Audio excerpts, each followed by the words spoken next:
Salam Bungta dari Romo Joko di Cawas. Renungan kita diambil dari Injil Lukas bab 24 ayat 13 sampai 35. Renungan ini berjudul Teman Perjalanan. Waktu tugas di Simpang 2 di Ketapang, saya jarang turun ke Ketapang itu melalui Sukadana karena tidak hafal jalannya, walaupun rutenya itu pendek dan singkat. Pendek itu kalau di sana 100 km itu baru pendek gitu ya. Saya jarang melewati Melano, Sukadana, Sidu itu dari Simpang 2 karena tidak hafal jalannya. Saya hanya hafal di daerah stasi-stasi seperti Bukang, Banjur, Otong, Merangin. Nah, sesudah itu tidak tahu lagi jalan karena tidak hafal. Saya lebih suka jalur yang panjang melalui Laur, Sande, Tayap, Tembelina, Indotani, lewat Pelang, lalu Ketapang. Lebih jauh tetapi jalannya hafal dan ada banyak tempat untuk singgah. Bisa minum jus di Tayap, kalau mau makan sate kambing itu ada warung orang Jawa di Sungai Raya, atau singgah di Kepulo, Indotani. Nah, di situ banyak tempat singgah, nyaman, enak. Perjalanan panjang itu sangat melelahkan. Kalau hujan banyak jalan yang tergenang air dan seperti lumpur, penuh dengan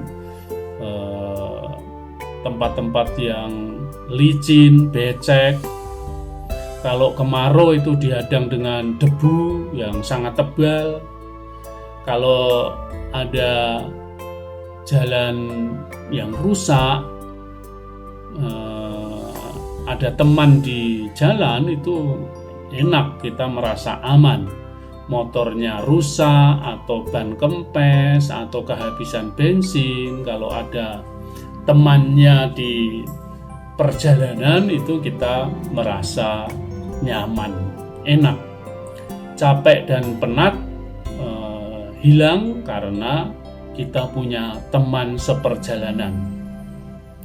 Kita bisa saling ngobrol, menguatkan, kalau ada apa-apa bisa saling membantu.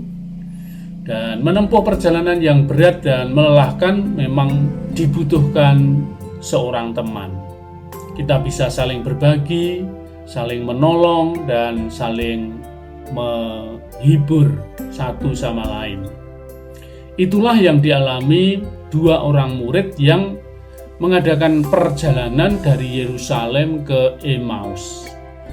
Mereka membawa beban kekecewaan yang berat sekali. Harapan yang selama ini sangat tinggi jatuh terpuruk sangat dalam karena peristiwa kematian Yesus.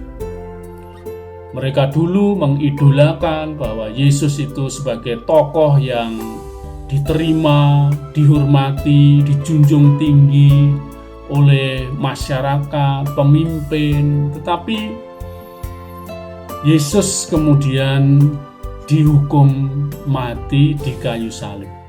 Dan itu yang sungguh membuat harapan-harapan mereka menjadi hancur berantakan. Mereka putus asa dan pulang ke Emmaus, kampung halaman mereka. Dan di tengah jalan, dalam situasi murung, sedih, kecewa, putus asa, ada teman yang tiba-tiba datang. Dan teman itu memberi pencerahan, menerangkan bahwa Mesias harus menderita, dan itu sudah dinubuatkan di dalam kitab suci. Maka teman itu kemudian menerangkan kepada dua orang itu apa isi dari kitab suci, nubuat para nabi bahwa Mesias harus menderita sengsara, mati, dan 3 hari kemudian dibangkitkan. Nah, mereka asik berbicara di tengah jalan sampai lupa mau sampai di tempat tujuan. Ketika sudah petang, gelap, dua orang murid itu kemudian mengajak teman itu untuk singgah. Karena kalau perjalanan malam itu bahaya. Ada binatang buas, ada begal, gelap, tidak ada penerang apapun.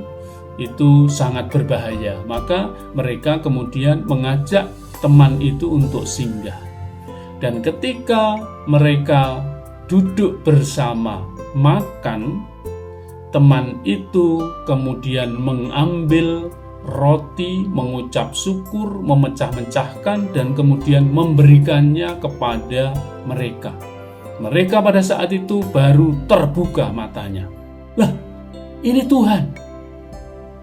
Nah, mereka baru tahu bahwa sebenarnya Tuhan sudah menemani perjalanan mereka sejak awal. Tapi mereka karena kesedihan, karena kekecewaan, karena putus asa, mereka tidak tahu bahwa teman itu adalah Yesus. Baru sesudah itu mereka kemudian langsung kembali ke Yerusalem. Yang tadinya mereka takut, tadinya mereka sedih, tadinya mereka putus asa. Sekarang ketika berjumpa dengan Yesus, mereka mengalami sukacita, berkobar-kobar, dan langsung bergairah untuk kembali ke Yerusalem. Padahal malam itu adalah malam yang gelap. Perjalanan malam sangat berbahaya, tetapi mereka berani kembali ke Yerusalem dan berjumpa dengan teman-temannya untuk menceritakan pengalaman telah berjumpa dengan Yesus yang bangkit.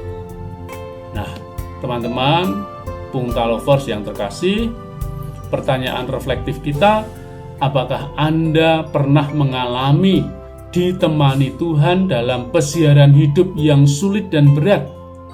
Melalui siapakah Tuhan hadir menemani Anda?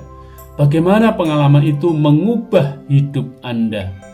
Dari yang tidak punya harapan menjadi penuh sukacita dan bergairah karena Tuhan hadir di tengah-tengah kita. Semoga pengalaman itu berguna bagi kita. Berkat Tuhan, sampai jumpa.